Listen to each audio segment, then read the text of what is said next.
خواتین حضرات،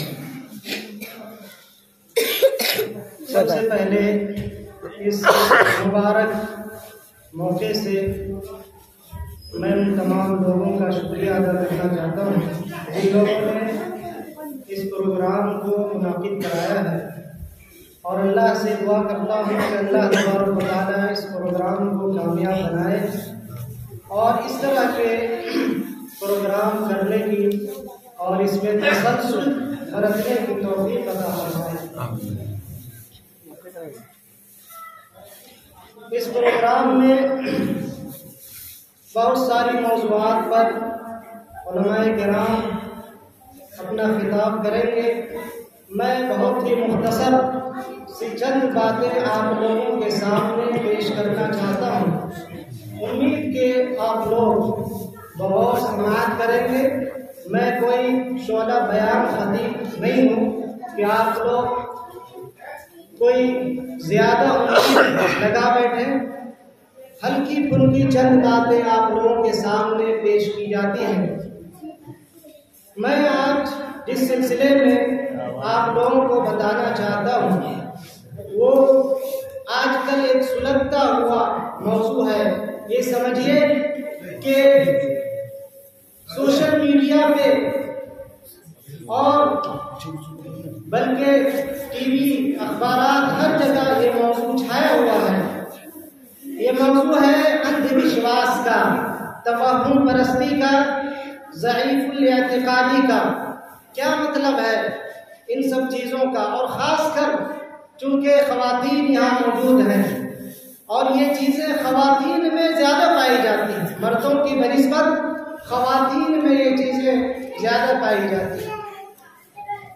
تو توہم پرستی کس کو کہتے ہیں؟ یہ سمجھیے کہ ایمان نام ہے یقین کا، اللہ کے اوپر یقین کرنے کا، اللہ تبارک و تعالیٰ کے تعلق سے یہ یقین کرنا کہ وہی اس دنیا کا خالق ہے، وہی اس دنیا میں تمام جانداروں کو رزق پہنچاتا ہے، وہی اس دنیا میں انتظام و انصرام کرتا ہے، اس دنیا کی ہر قسم کی تدبیر،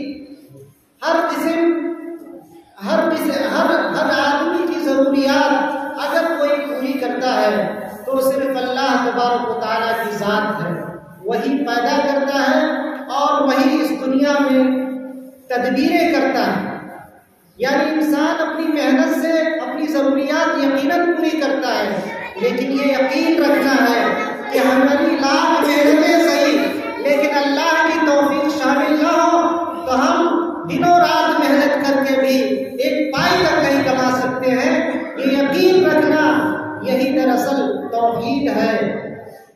انہی سب چیزوں کا نام توحید ہے، اور یہ ایسی بنیادی چیزیں ہیں کہ اگر انسان ان چیزوں پہ یقین نہ رکھے، یہ سمجھنا یہاں پہ ہے کہ یہ اسلام کے بنیادی کنسپٹ ہے، نظریات ہیں۔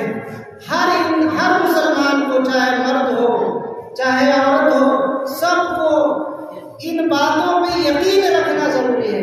ایسا یقین جس میں ادنا درجے کا بھی شک نہ ہو۔ اگر تھوڑا سا بھی شک پیدا ہو گیا تو یہ سمجھیے کہ وہ دائرہ اسلام میں باقی نہیں رہتا ہے۔ اس کو غور سے سنیے اور سمجھیے کہ قرآن میں صرف دو الفاظ ذکر کیے گئے، الا لہ الخلق والامر، کہ اللہ ہی کے ہاتھ میں تخلیق کا کام ہوتا ہے، وہی پیدا کرتا ہے اور وہی اس دنیا کے تمام انتظامات کرتا ہے۔ اس دنیا کے اندر جو بھی حکم اور جو بھی کام انجام پاتے ہیں دراصل اس کے پیچھے اللہ تبارک و تعالیٰ ہی کا حکم ہوتا ہے، اللہ کی طاقت ہوتی ہے۔ انسان بظاہر کام تو کرتا ہے لیکن اس کی تکمیل اللہ تبارک و تعالیٰ کی جانب سے ہوتی ہے۔ یہ بنیادی عقیدہ ہر مسلمان کو جاننا ضروری ہے، اور اس یقین کے ساتھ جاننا ہے کہ اس میں ادنا درجے کا بھی شک پیدا نہ ہو۔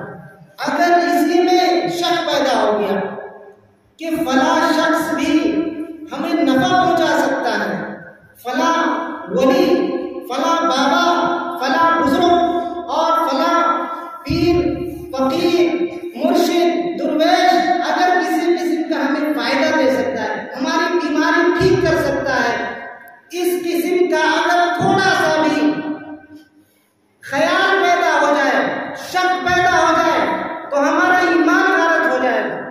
سمجھیے کہ اگر اس قسم کا تھوڑا سا بھی شک پیدا ہو گیا کہ اللہ کے علاوہ کوئی اور ذات کسی قسم کا نفع پہنچا سکتا ہے یا نقصان پہنچا سکتا ہے تو اسی کو توہم پرستی کہتے ہیں. یعنی آپ کا یقین ختم ہو گیا اور اس میں وہم داخل ہو گیا, اس میں شک داخل ہو گیا, اور یہ والعیاذ باللہ کفر ہے. مگر اکثر لوگ ان سب چیزوں کو ہلکے میں لے لیتے ہیں اور اپنا دین و ایمان ہلکے دام میں فروخت کر دیتے ہیں. میرے بھائیوں, یہ بہت ہی نازک اور بہت ہی خطرناک مسئلہ ہے جس کو ہمیں سمجھنا ہے کہ آخر ذرا سی بیماری آتی ہے تو عام طور پہ خواتین جگہ جگہ جاتی پھرتی ہیں کہ فلاں مولوی صاحب, فلاں حافظ صاحب, فلاں بابا صاحب کچھ کر دیں گے اور ٹھیک ہو جائے. میرے بھائیوں, اس قسم کا یقیناً عقیدہ یہ سراسر کفر ہے اور اس سے ہمیں بچنا چاہیے. آپ کو پتا ہونا چاہیے کہ یہ جو ایمان و یقین میں شک جو پیدا ہوا, اس کی تاریخ کہاں سے شروع ہوتی ہے؟ اس کی تاریخ جنت میں اس وقت اس کی تاریخ بنتی ہے جب آدم اور حوا علیہ السلام کو پیدا کیا گیا. انہیں کہا گیا کہ فلاں درخت کے پاس مت جانا. اللہ تبارک و تعالیٰ کا یہ حکم تھا, یہ آدیش تھا, لیکن شیطانوں نے آگے ورگلایا, بہکایا اور کہا, ان کو جھوٹے جھوٹے خواب اور جھوٹے جھوٹے سپنے دکھلائے کہ فلاں درخت کے پاس جانے سے کیوں روکا گیا ہے, تمہیں اس کی حقیقت معلوم نہیں ہے. اگر تمہیں معلوم ہو جائے تو یقیناً تم جاؤ گے اور طرح طرح کے بہانے اس کے سامنے بنانے لگا. اس میں سے ایک چیز جو شیطان کے تعلق سے آتا ہے, یہ کہا کہ اگر تم فلاں درخت کے پاس چلے جاؤ تو تمہیں جنت میں ہمیشہ کے لیے گارنٹی ہو جائے گی, ہمیشہ جنت میں ہی رہنا ہوگا, پھر تمہیں کوئی نکال نہیں سکتا ہے. اسی طرح کی اور بھی دیگر باتیں ان کو بتلائی گئی. حضرت آدم اور حوا کے یقین میں شک پیدا ہو گیا. یہ جو ہے بہت خطرناک لفظ ہے, اس کی جرات میں نہیں کر سکتا, لیکن یہ سمجھیے کہ یقین کا تزلزل, یقین میں وہاں وہیں سے داخل ہونا شروع ہوا اور حضرت آدم اور حوا اس درخت کے قریب چلے گئے, جس کی وجہ سے پورا جسم ان کا ننگا ہو گیا اور پھر جنت سے وہ نکال دیے گئے. تو میرے بھائیوں, یہاں سے توہم یعنی وہم کی تاریخ شروع ہوئی. آج آپ دیکھیے میڈیا میں کیا چل رہا ہے. ہندوؤں کے تعلق سے اور اب مسلمانوں کے تعلق سے بھی باتیں آ رہی ہیں, اور یہ حقیقت ہے کہ کچھ لوگ ایسے ہیں جو اپنے آپ کو یہ دعویٰ کرتے ہیں کہ وہ غیب کا علم رکھتے ہیں. وہ آپ کی باتیں بتا دیں کہ آپ نے کیا کیا تھا, حالانکہ وہ آپ سے ملے نہیں. اور اس طرح لوگ عقیدے میں آ جاتے ہیں, اس طرح لوگ ان کے شکار ہو جاتے ہیں کہ یہ تو پہنچے ہوئے لوگ ہیں. میرے بھائیوں, سب سے پہلے آپ یہاں کے سمجھیے کہ اسلام ہمیں علم غیب کے تعلق سے کیا کہتا ہے.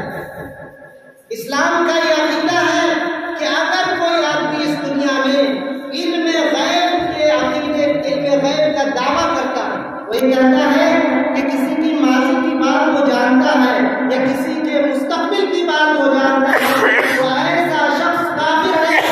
اور اگر مسلمانوں میں سے اگر کوئی اس طرح کا دعویٰ کرے تو انہیں توبہ کرایا جائے گا, ورنہ انہیں قتل کر دیا جائے گا. ایسا شخص کھلا کفر کا ارتکاب کرتا ہے. میرے بھائیوں, یہ چھوٹی موٹی بات نہیں ہے. اگر کوئی یہ کہتا ہے کہ میں آپ کی بات جانتا ہوں, آپ کے غیب کی بات جانتا ہوں, تو یہ بڑا خطرناک عقیدہ ہے. اور یہ عقیدہ اتنا خطرناک ہے کہ انسان دین سے نکل جاتا ہے. شروع میں کیا ہوتا تھا, زمانے جاہلیت میں اللہ کے رسول صلی اللہ علیہ وسلم کی بعثت سے پہلے آسمان پہ فرشتے جاتے تھے اور قریب ہو کے کان لگاتے تھے. اس کو سورہ جن میں تفصیل کے ساتھ ذکر کیا گیا. اور وہاں پہ ایک بات سن لیتے تھے فرشتوں کی, کوئی ایک بات جنہیں دنیا میں اگر کوئی کام انجام دینا ہوتا تھا, ان کی کوئی ایک بات سن لیتے تھے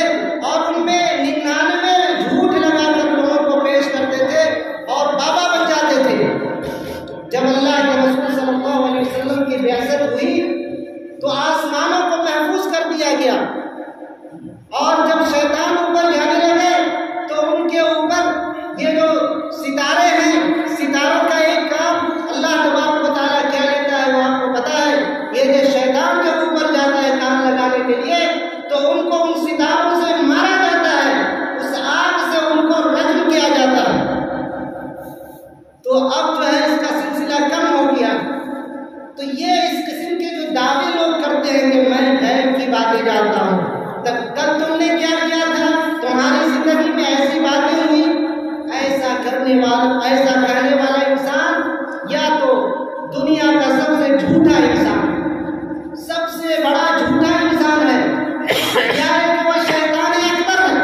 اگر مسلمانوں میں اس طرح کا کوئی دعویٰ کرتا ہے، چاہے وہ اپنا نام مولوی رکھ لے، چاہے وہ اپنا نام حافظ رکھ لے، چاہے وہ اپنا نام عامل رکھ لے، کچھ بھی رکھ لے، مسلمانوں میں بھی یہ بہت زیادہ پایا جا رہا ہے۔ میرے بھائیوں، ایسے لوگ دراصل یا تو جادوگر ہوتے ہیں یا ایک شیطانوں کے اس قسم کی باتیں کرتے ہیں جن میں سے کچھ باتیں سچ ہو جاتی ہیں تو لوگ ان کے عقیدے میں آ جاتے ہیں۔ میرے بھائیوں، ایسے لوگ خواہ جس مذہب سے بھی تعلق رکھتا ہے ان کے سلسلے میں ہمارا عقیدہ کیا ہونا چاہیے، یہ بڑا اہم اور نازک مسئلہ ہے۔ ان کے سلسلے میں ہمارا عقیدہ کیا ہونا چاہیے، ہمارا رویہ کیا ہونا چاہیے، کیا ہم ایسے لوگوں کے پاس جا سکتے ہیں؟ اللہ کے رسول صلی اللہ علیہ وسلم نے فرمایا، صحیح مسلم کی روایت ہے، من اتى عرافا فسأله عن شيء لم تقبل له صلاة 40 ليلة، کہ اگر کوئی آدمی کسی عراف کے پاس آتا ہے اور اس سے کوئی چیز پوچھتا ہے، اس کی 70 دن کی نمازیں قبول نہیں ہوتی۔ عراف کہتے ہیں ایسے شخص کو جو ماضی کی بات بتلائے، گزری ہوئی بات بتلائے، غیب کی گزری ہوئی بات بتلائے، ایسے آدمی کے پاس جانا اور ان سے کوئی چیز پوچھ لینا جس کی وجہ سے اللہ کے رسول صلی اللہ علیہ وسلم نے کہا کہ اس کے 70 دن کی نمازیں قبول نہیں ہوتی۔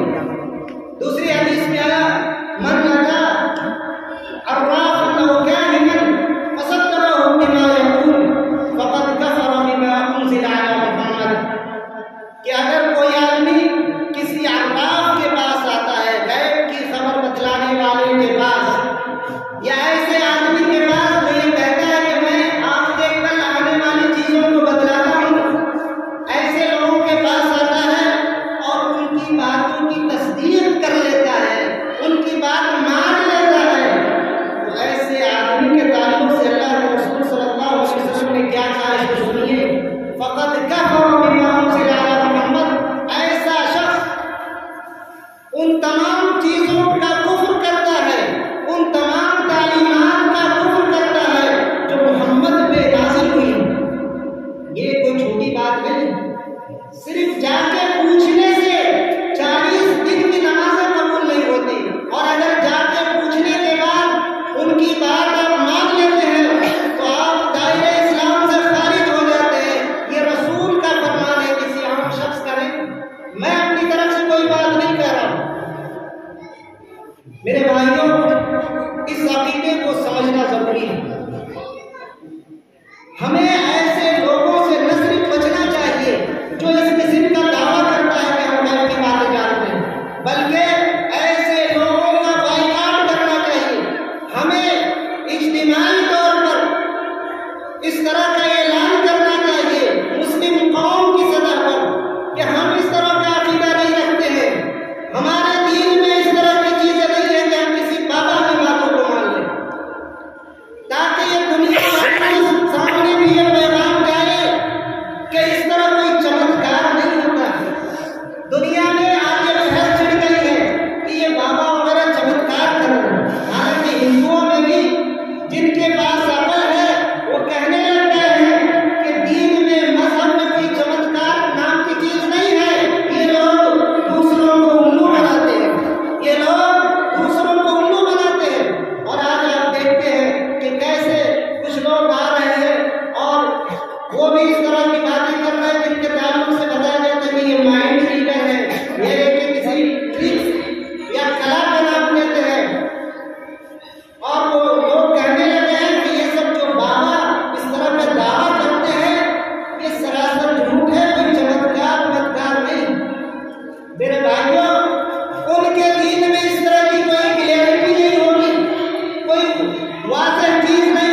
ہستیاں تو چھوڑو، نبی بھی غیب کا علم نہیں رکھتا، نہ فرشتہ غیب کا علم رکھتا ہے، تو یہ عام سے لوگ غیب کے علم کیسے رکھنے لگے؟ یہ عام سے لوگ غیب کے علم کیسے رکھ سکتے ہیں؟ جبکہ اللہ کے سب سے چہیتے انبیاء ہوتے ہیں، پیارے ہوتے ہیں، اس دنیا کے معزز ترین ہستیاں ہوتی ہیں، وہ بھی غیب کا علم نہیں رکھتے۔ اللہ تبارک و تعالیٰ فرماتا ہے عالم الغیب فلا یظہر علی غیبہ احدا، کہ غیب کا علم صرف اسی کے پاس ہے، وہ کسی کو غیب کی خبر نہیں دیتا۔ اللہ کے رسول صلی اللہ علیہ وسلم کے تعلق سے قرآن میں آیا وَلَوْ كُنْتُ أَعْلَمُ الْغَيْبَ لَاسْتَكْثَرْتُ مِنَ الْخَيْرِ، اگر میں غیب جانتا تو بہت ساری اچھی چیزوں کو اپنے لیے اکٹھا کر لیتا۔ رسول سے اعلان کروایا جا رہا ہے کہ کیا تمہیں غیب کا علم نہیں رکھتا؟ اگر مجھے غیب کا علم ہوتا تو مجھے کوئی نقصان نہ ہوتا، میں اچھی اچھی چیزوں کو جمع کر لیتا، میں اپنے لیے نفع بخش چیزوں کو جمع کر لیتا۔ اللہ کے رسول کو اگر غیب کا علم ہوتا تو آپ جنگ میں آپ کے سر میں زخم نہ آتا، پوری طریقے سے آپ کے سر میں جو ہے زخم آتا۔ اگر غیب کا علم ہوتا تو جنگ میں ہار نہ ہوتی، آپ اپنی حکمت عملی بدل لیتے۔ میرے بھائیوں، اللہ کے رسول کو بھی غیب کا علم نہیں تھا اور نہ کسی فرشتے کو غیب کا علم ہو سکتا ہے، تو اب اس کے بعد دنیا کی کون سی ہستی بچتی ہے جن کے تعلق سے ہم یہ عقیدہ رکھیں کہ وہ غیب کی کوئی بات جانتے ہیں یا کسی قسم کی معلومات رکھتے ہیں؟ ایسے لوگ یا تو جادوگر ہیں یا ایسے لوگ شیطان اور جنات کا سہارا لیتے ہیں۔ اور پتہ ہے آپ کو جادوگر کا کیا حکم ہے؟ ضربۃ بالسیف۔ اگر اسلامی حکومت ہو تو جادوگروں، آج کے قوانین میں، ہندوستان کے قانون میں بھی جادوگروں کے خلاف قانون ہوئے، ان کو ایک جرم سمجھا جاتا ہے۔ اسلام کے اندر اتنا سخت قانون ہے کہ اگر کوئی جادو کرتے ہوئے، کسی جادو کے کام میں کرتے ہوئے پکڑا گیا تو ایسے آدمی کو قتل کر دیا جائے گا، قتل کی سزا ہے۔ لیکن آج کل ہم لوگ اس کو معمولی سمجھ لیتے ہیں۔ جہاں کچھ ہوا ڈاکٹروں کے پاس جانے کے بجائے ایسے لوگوں کے پاس جاتے ہیں جن کے بارے میں کوئی دلیل نہیں، بلکہ جہاں پہ جا کے دین و ایمان خطرے میں ڈال دیتے ہیں۔ میرے بھائیوں، اللہ نے اس دنیا کو اسباب سے جوڑا ہے۔ اگر آپ کو اس دنیا میں کچھ فائدے حاصل کرنا ہے تو اس کے لیے اسباب پیدا کیے۔ اگر آپ کو کھانا ہے تو اس کے لیے آپ کو روزی روٹی کے جو اسباب ہیں اس کو اختیار کرنے ہوں گے۔ آپ کو جو کام ہے، مزدوری ہے، مزدوری کرے، یا کوئی کاریگری کا کام کرتا ہے کاریگری کرے، یا کسی بھی پیشے سے جڑا ہوا ہے اس پیشے سے محنت کر کے انسان روزی کمائے گا تبھی اس کو روزی ملے گی۔ یہ نہیں کہ کوئی آدمی بیٹھ جائے اور یہ سمجھے کہ اس کو روزی خود بخود آ جائے گی۔ اگر کوئی اس طرح کی سوچ رکھے تو آپ کیا کہیں گے؟ اس کو کہیں گے کہ اس کا دماغ ٹھکانے میں ہے؟ بالکل اس کا دماغ ٹھکانے میں نہیں ہوگا۔ مگر یہ بات جب بیماری کے اوپر آتی ہے تو عقل ماری جاتی ہے، اور اللہ تبارک و تعالیٰ نے کہا کہ اسباب اختیار کرو، تداؤ، جا کے علاج کرو، دوائیں لو جن کے اندر بیماریوں کی شفا ہے۔ لیکن لوگ کیا کرتے ہیں؟ ایسے لوگوں کے پاس جاتے ہیں جن کے پاس دوائی ہے، کچھ ہے، وہ بس یہ سمجھتے ہیں کوئی منتر پڑھ دیں گے، کوئی پھونک مار دیں گے، ہاتھ پھیر دیں گے، بس شفا ہو جائے گی۔ میرے بھائیوں، اللہ نے اس کے پاس کوئی سبب رکھا ہے کیا؟ جب سبب نہیں رکھا ہے، جب روزی کمانے کے لیے آپ محنت کرتے ہیں، اور ایسے آدمی کے جو بغیر محنت کے بیٹھے ہوئے یہ سوچ لے کہ اس کے پاس روزی آ جائے گی، اس کو آپ پاگل سمجھ رہے ہیں۔ لیکن کسی آدمی کے پاس جا کر کے سمجھتے ہیں کہ اس کو شفا مل جائے گی، ایسا آدمی کیا عقلی طور پر صحیح ہے؟ دین کو ایک طرف جو ہے آپ رکھیے، ابھی اپنی عقل سے سوچیے کہ ایسا آدمی جو جاتا ہے ایسی چیزوں کے پاس اپنی بیماری کے لیے، علاج کے لیے، جہاں پہ علاج کی کوئی ضرورت نہیں ہے، بلکہ یہ کہا جاتا ہے کہ فلاں شخص بس اپنا کرپا کر دیں گے، اپنی مہربانی کر دیں گے تو وہ آدمی شفا کامیاب ہو جائے۔ میرے بھائیو، اللہ تبارک و تعالیٰ نے کہا وَإِذَا مَرِضْتُ فَهُوَ يَشْفِينِ، جب میں بیمار ہوتا ہوں تو وہی مجھے شفا دیتا ہے۔ یہ عقیدہ ہمارے اندر ہونا چاہیے۔ ہم ڈاکٹروں کے پاس ہم دوائیاں ضرور لیتے ہیں، لیکن ہمیں ہمارے اندر یہ عقیدہ ہونا چاہیے کہ یہ اسباب ہیں اور اس اسباب کو اختیار کرنے کا حکم اللہ نے دیا ہے، اسی لیے ہم اسباب کو اختیار کرتے ہیں، مگر شفا دینے کا آخری کرم تو اللہ کا ہے۔ شفا دینے کا آخری کرم اللہ کا ہے۔ اور زیادہ تر بھروسہ جس ذات پہ ہوتا ہے وہ اللہ تبارک و تعالیٰ کی ذات ہوتی ہے۔ تو میں یہ سمجھانے کی کوشش کر رہا تھا کہ آخر یہ توہم پرستی کیا ہے۔ آپ نے شروع میں یہ سنا اور یہ ہم لوگوں نے جانا کہ ایمان یقین کا نام ہے۔ اللہ کے تعلق سے یقین رکھنا ہے کہ وہی رزق دیتا ہے، وہی شفا دیتا ہے، وہی اولاد دیتا ہے، وہی بیماریاں دیتا ہے، وہی مصیبتیں دور کرتا ہے، وہی پریشانیوں میں آزماتا ہے، وہی بلاؤں کو دور کرتا ہے۔ اس عقیدے کو رکھنا، اس یقین کے ساتھ کہ اس میں ذرا سا بھی شک پیدا نہ ہو۔ یہ دنیا کے دارالامتحان ہے۔ اگر آپ کہیں پہ جا کے ہو سکتا ہے آپ کو شفا مل جائے، ہو سکتا ہے آپ کو اولاد مل جائے، اسی کا نام تو دارالامتحان ہے۔ اگر آپ کو کہیں پہ شفا بھی مل گئی تو یہ سمجھیے کہ آپ اپنا دین بیچ کر شفا حاصل کیا ہے۔ دنیا میں ہو سکتا ہے آپ کو شفا مل جائے، آخرت کی پکڑ سے کہاں بچیں گے؟ آخرت کی پکڑ سے کہاں بچیں گے؟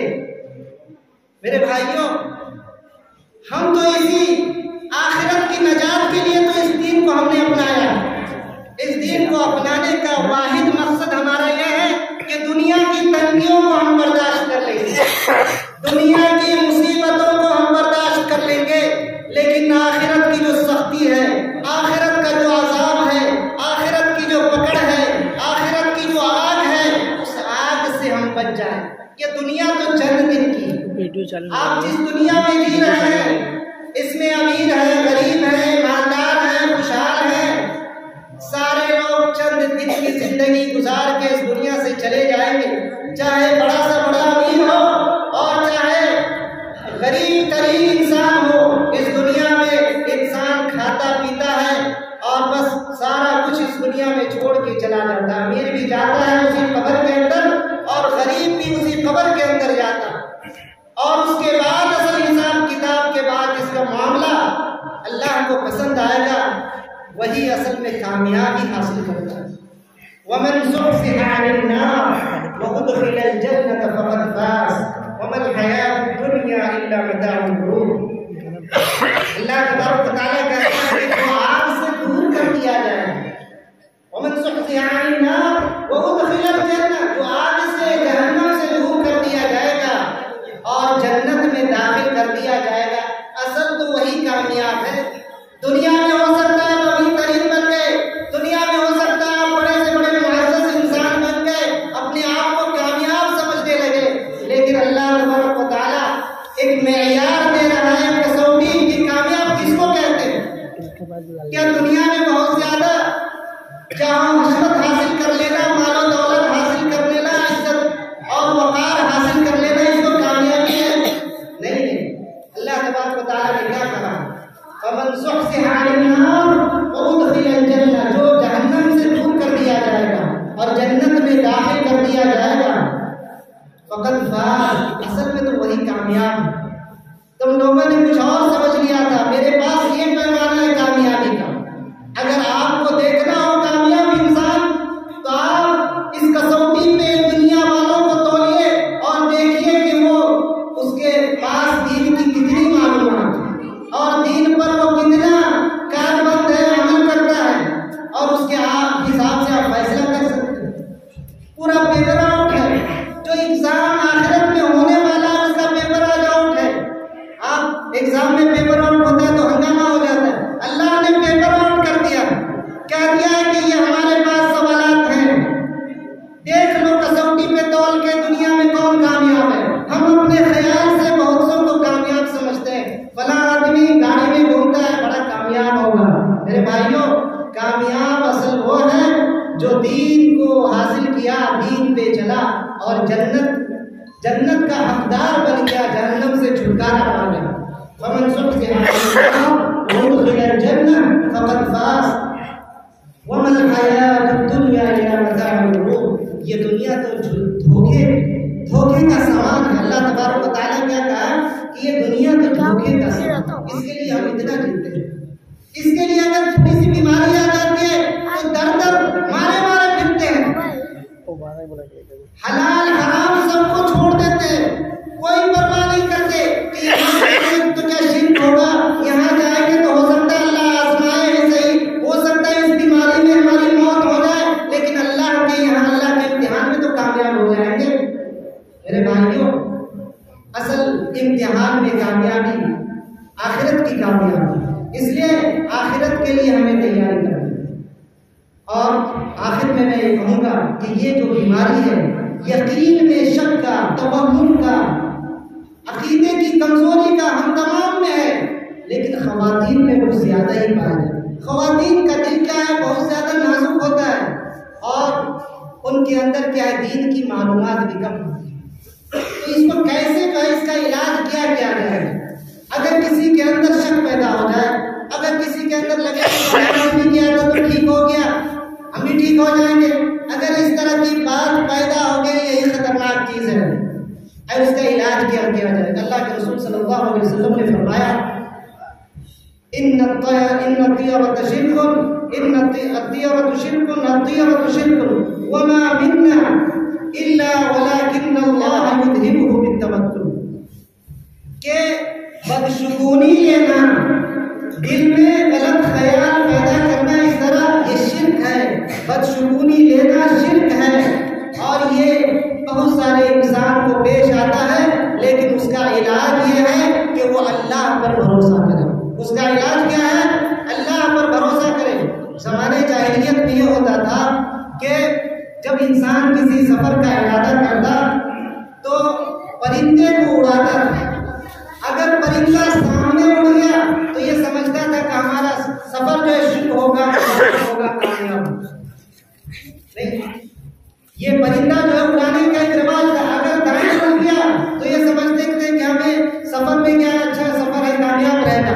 اگر بائیں اڑ گیا تو سفر کو چھوڑ دیتے تھے کہ یہ منحوس سفر ہوگا. اور اگر سامنے اڑ گیا پرندہ تو یہ سمجھتے تھے کہ اس میں کیا ہے, ہو سکتا ہے صحیح بھی ہو, غلط بھی ہو, کرے تو بھی ٹھیک ہے. اس قسم کے عقیدے کو ختم کیا. اللہ کے رسول نے کہا کہ اس طرح کا عقیدہ رکھنا شرک ہے. کسی میں بدشگونی نہیں, بلی کاٹ دینے سے, کسی کتے کے گزر جانے سے, کسی چیز کو دیکھ لینے سے دن کا عاشق ہو جانا, یہ ہندوؤں کا اور زمانہ جاہلیت کا عقیدہ ہے. ہمارا یہ عقیدہ ہونا چاہیے, قل لن یصیبنا الا ما كتب اللہ لنا. اللہ تبارک و تعالیٰ نے ہمیں عقیدہ دیا کہ یقین رکھو کہ ہمیں جو کچھ بھی پہنچتا ہے وہ اللہ کی تقدیر اور فیصلے سے پہنچتا ہے. اس کی تقدیر اور فیصلے سے کچھ ہمیں پہنچ نہیں سکتا, اور جو تقدیر میں اللہ کے فیصلے میں لکھ دیا گیا ہے اس سے ہم بچ نہیں سکتے. یہ عقیدہ رکھنا ضروری ہے, اور اسی کا نام کیا ہے, ایمان ہے.